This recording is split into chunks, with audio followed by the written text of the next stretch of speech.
Welcome to Kenton's videos. Enjoy the video. You begin by verifying that your video card has a VGA output and that you understand a splitter typically duplicates the same image rather than extending.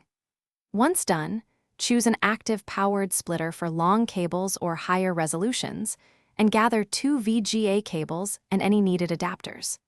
Power off the PC and both monitors to avoid hot plug glitches, then attach the splitter to the VGA port firmly, so the mechanical connection is secure and ready for the next connections.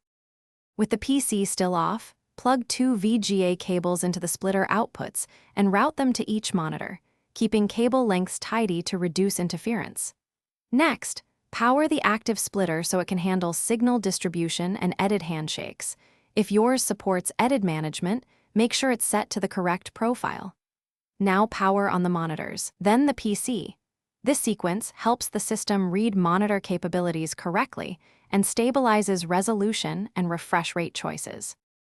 Finally, open your operating system's display settings to confirm the displays are set to duplicate and that both show the same native resolution.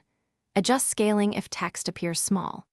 If one monitor shows no image, turn everything off and test each monitor with the VGA cable directly to isolate the bad cable or port, then swap outputs on the splitter. If you experience flicker, dimming, or unstable resolution, make sure you use a powered active splitter or add an amplifier. This fixes most signal strength. Thanks for watching. Consider subscribing if we helped you.